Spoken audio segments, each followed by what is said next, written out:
সত্যি ইদানিং আত্মহত্যার কথাও ভাবি। নোংরা মশারির নিচে কাণ্ডজ্ঞানহীন শুয়ে আছি 2 মাস 3 মাস। সন্ধ্যা হলেই ঘরের ভেতর প্রতিদিন হলুদ একটা আলো জ্বলে ওঠে আর জানাই যে বেঁচে আছে আমি।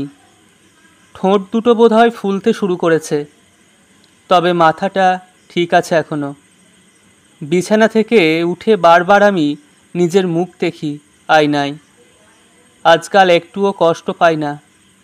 একটি মেয়ে ট্যাক্সির ভেতর গতকাল একা একা কাঁদছিল। ওগো নীল আকাশ, তুমি আর কী রকম দেখতে চাও আমাকে? অচল দুটো হাত পা নিয়ে আমি ঘোরাফেরা করি। আমার গোঁফ নেই, গোঁফ রাখার বিন্দুমাত্র ইচ্ছেও নেই আমার।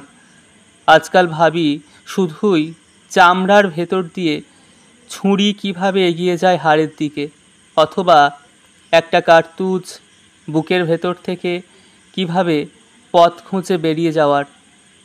আমার বাবা আমাকে আর পয়সা কড়ি দেয় না। ওগো কলকাতা, তুমিও কি আমাকে আর চিনতে পারো না এখন?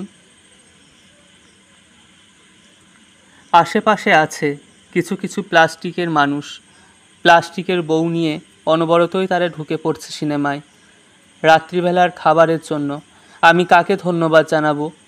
রাত্রিবেলায় জেগে থাকার জন্য আমি কাকে অভিশাপ জানাবো?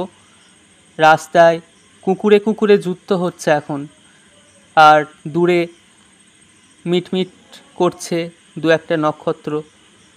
যদি ভালো থাকি আবার ফোন করব কাল বিকালবেলা।